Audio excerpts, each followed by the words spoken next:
Madame, Monsieur, bonjour et bienvenue au High Performance Leadership Podcast. J'ai voulu, en tant que expert du sujet, hein, mon nom est André Dan, j'ai voulu absolument faire un podcast avec des gens que j'admire pour vous faire découvrir des angles de réflexion sur le leadership, voilà. Et ce podcast s'adresse aussi bien à des leaders conscients, forts, puissants déjà, que des leaders qui veulent se construire leur leadership. Et mon idée en invitant mon immense ami Patrick Zichter est de partager avec vous justement certaines de ces idées, convictions qui peut donner lieu à des débats et qui peut donner lieu aussi à des relations directes et intéressantes. Ma relation avec mon ami Patrick date de plus de 40 ans et d'ailleurs nous avons fait la même école d'ingénieurs tous les deux, Supinfo. Lui est plus jeune que moi, donc il a fait Yes. quelques années après moi et nous avons gardé le lien, c'est assez exceptionnel. Il est passé par quelques très grandes sociétés de conseil. Moi j'avais eu plutôt un parcours avec des grands éditeurs de logiciels, style Oracle. Voilà, et donc on a gardé le lien. Et là, actuellement, en 2025, on s'est dit, il y a un truc à faire ensemble. Lui est passionné par l'IA, il va évidemment en parler, l'intelligence artificielle, moi par le leadership, et là, on a un truc à faire, à bâtir et à proposer au marché en français, potentiellement dans le monde entier, dans tout le monde francophone, une offre IA et leadership, et au travers de notre échange, Patrick et moi, vous allez découvrir ce que l'on entend par ça et nous dire, après avoir vu ça, ce qui peut vous intéresser et continuer l'échange. OK? Donc, Patrick, entre nous, quelle est ta définition du leadership? D'abord, bonjour à tout le monde. Merci André de m'avoir invité sur ton podcast, fort sympathique. Tu as fait une grossière erreur. Effectivement, on se connaît pas depuis une quarantaine d'années, mais depuis malheureusement une cinquantaine d'années. La précision est quand même importante à Ce apporter. n'est qu'un début. C'est cela. Tu m'as demandé quelle est ma définition du leadership. Bah, Yes. le leadership, c'est surtout pas diriger des êtres humains dans une organisation plus ou moins figée. Je pense que le leadership, c'est plutôt diriger un certain nombre de personnes vers un futur où Mm. chacun trouve du sens à ce qu'il fait, tout en étant performant et de plus en plus performant. Du Génial. coup, l'intelligence Oui, artificielle peut être un vecteur de performance, bien évidemment, pour ces personnes-là et pour qu'elles trouvent aussi du sens à ce qu'elles font, plutôt que de faire des tâches répétitives, rébarbatives, par exemple. oui, Mais du coup, c'est également vrai pour le leader. oui, Il doit être performant. oui. Et pour ça, il va falloir, par rapport aux impacts de l'intelligence artificielle, qui risquent d'arriver ou pas, Ah, tous les d'accord. possibles sont possibles, eh Ouais, bien, c'est de rendre son organisation plus agile, ouais. plus humaine, de Mm. manière à gérer la complexité du business Ouais. et donc savoir se transformer successivement et de manière le plus accélérée possible. C'est D'où ça. le J'avais terme. assisté à l'une de tes conférences sur l'IA il y a 5 ou 6 ans déjà, hein. Tu contribuais à ce que j'appelle l'éducation du marché, hein. Exactement, tout à Et, fait. Je pense que ça passe par là, bien évidemment, hein. et oui, et oui. Et incontestablement, encore mon épouse qui est avocate me dit l'IA, j'en ai peur, quoi. Hein, qu'est-ce que ça va faire? Un truc artificiel dans ma vie? Comment tu réagis à des questions comme ça? Eh bien, justement, il faut savoir poser les bonnes questions. Eh oui. À ce genre de questions, il faut savoir poser les bonnes questions. Mais dans le sens où il faut savoir utiliser ces outils d'IA et savoir y mettre des limites dans son utilisation. Pour des raisons de confidentialité, de Oui, sécurité, oui. etc. Tu raisonnes déjà grande entreprise quand tu parles confidentialité, tu as raison. Par Mais exemple, je sais que chez Orange, ils n'ont pas le droit d'utiliser ChatGPT, ils ont une IA interne pour ne pas potentiellement partager leurs data, leurs informations avec leurs concurrents. Hein. Oui, tout à Tu fait. parles déjà, et là, c'est l'une des choses essentielles dans ta démarche et dans la mienne. On veut d'abord cibler les grandes entreprises, les entreprises en général. Et là, quelle est, de ton point de vue, ta définition de la high performance, justement, avec l'utilisation de l'IA? Être performant, c'est pas courir plus vite Hmm, aujourd'hui. C'est pas gagner de plus en plus d'argent. Je hmm, pense qu'il va falloir changer les paradigmes d'ici quelques années. Non, d'accord. c'est savoir aller où l'on veut, ou disons où il est possible d'aller, tout en changeant en permanence. Autrement dit, la Hmm, performance, c'est avoir une vision stratégique qui permette, aux données de l'entreprise, aux données externes de l'entreprise et au traitement de ces données, de faire des analyses prévisionnelles les plus pertinentes possibles. génial. Je me La... souviens déjà, il y a une vingtaine d'années, tu étais l'un des experts français de la gestion du changement. Et Oui. ça m'avait déjà impressionné. Et là, quelque part, on est dans un changement de paradigme. J'ai lu encore un expert qui disait une révolution tectonique, hein, avec l'IA. Et donc là, tes compétences en gestion du changement sont considérablement adaptables et tes compétences techniques sur la stratégie à ce monde qui est en train de se faire et dont il faut profiter. Hein. On dit souvent on ne va pas être remplacé par l'IA, mais potentiellement on va être remplacé par des gens qui font la même chose que nous avec l'IA si nous-mêmes on ne fait pas de l'IA. Hein. Bon, ce message un peu marketing fortement, D'accord, moi ça me plaît bien. dire qu'il faut utiliser l'IA, sinon on va se faire bouffer. Bon, c'est un petit peu un discours qui me plaît pas énormément. On fait de D'accord. l'IA pour être plus performant, tout Oui, simplement, et pour bravo. rendre des services toujours plus adaptés à la situation qui est à adapter, justement.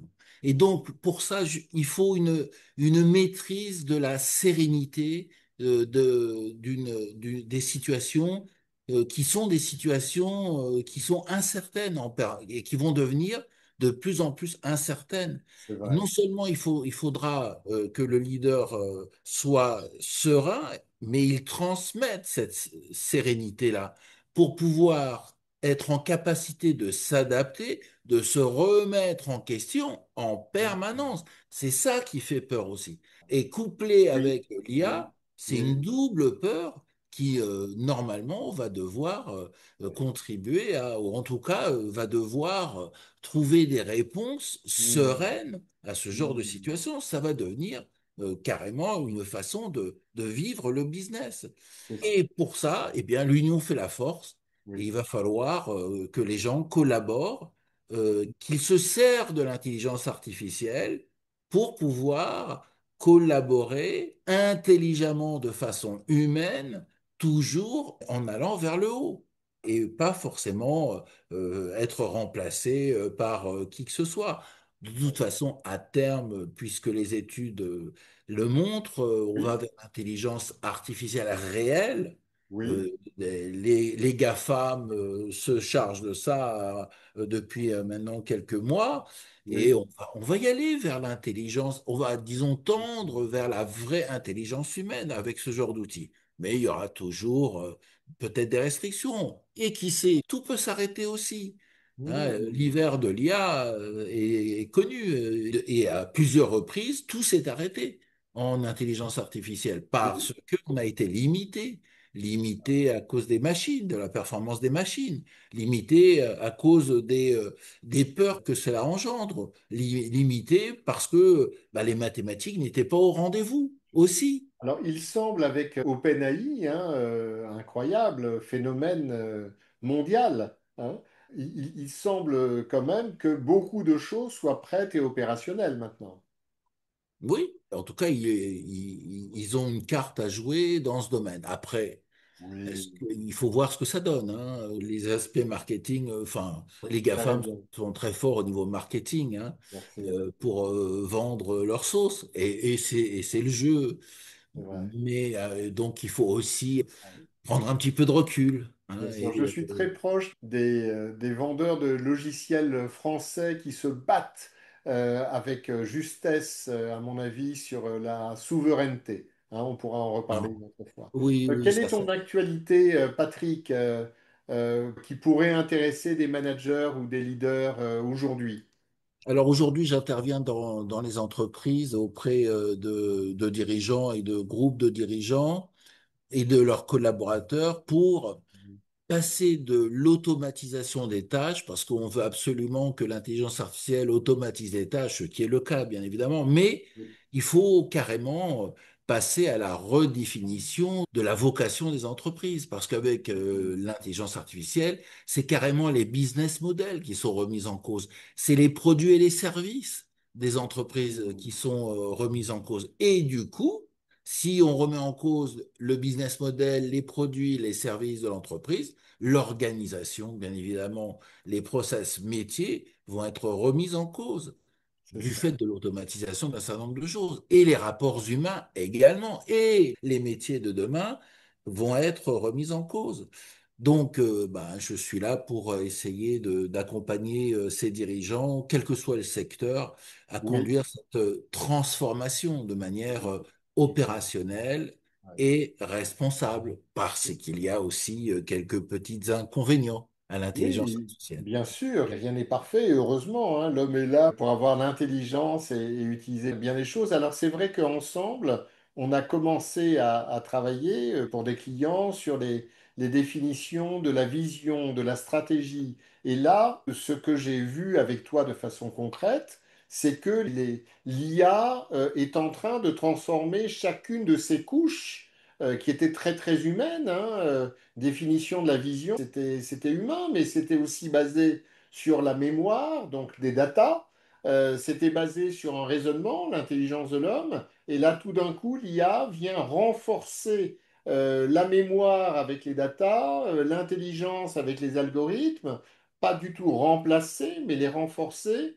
Comment tu vois sur ces aspects vision, et tu m'as fait découvrir des outils spécifiques sur chacun de ces niveaux de leadership en vision et en stratégie.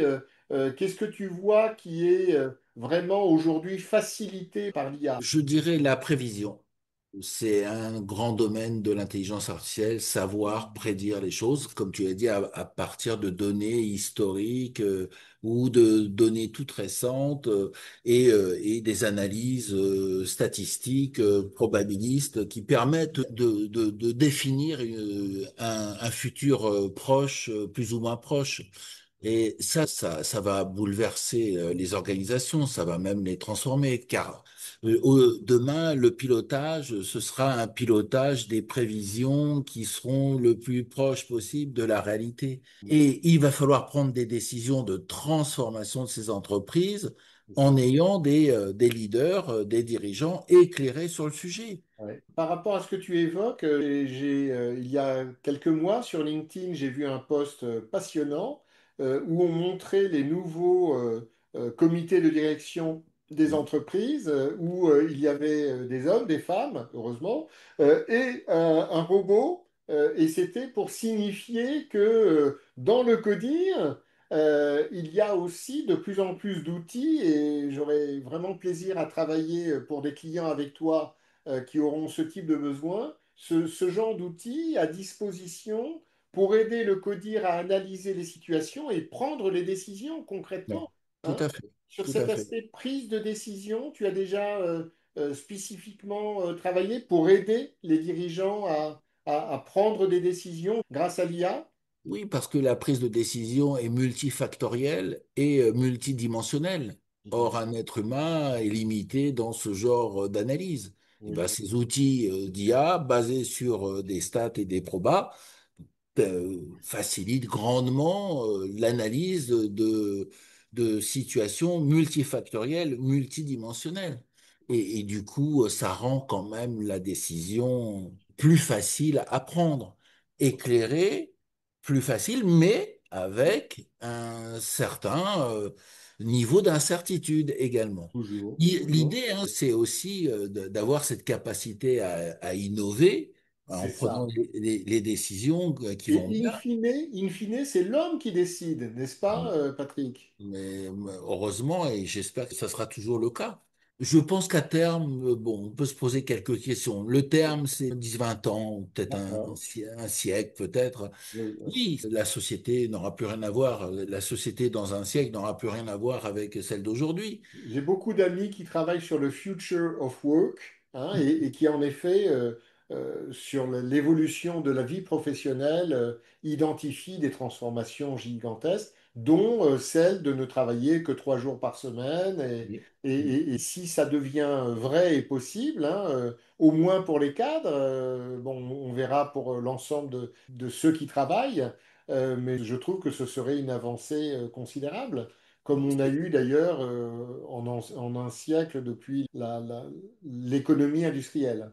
Mais je pense même que c'est un sujet de société et d'entreprise qui doit être pris à bras-le-corps dès aujourd'hui. C'est ça, De penser exactement. à la société et à l'entreprise de demain. C'est dans 10 ans, 20 ans, hein. C'est ça, c'est ça. Effectivement, on ne travaillera pas forcément à plein temps. Ça sera la précarité si on ne s'en préoccupe pas maintenant, dès maintenant. Ah, c'est ça. Mais à terme, si on s'en préoccupe, eh bien, on devra changer éventuellement de métier, on devra partager le travail éventuellement, on devra peut-être, entre guillemets, taxer les robots. Pas, Oui, ça a été déjà des propositions c'est vrai, faites, mais il va falloir y réfléchir. bien Il va sûr. falloir sérieusement y réfléchir. Oui, j'ai Et puis, des clients et amis à la Poste, à la Société Générale, où on voit des champions IA, et ce dont je me rends compte, c'est que de plus en plus, les CODIR, les vrais dirigeants des entreprises prennent ça à bras-le-corps, avec des experts comme toi, ça leur permettra de le faire de façon plus pertinente à leur niveau et pour l'ensemble de l'organisation. Hein. tout Mais- en pensant aux oui, impacts bravo. environnementaux, hein. Bravo, exact. Qui est un Voilà. vrai souci. En effet, on n'a qu'une seule planète.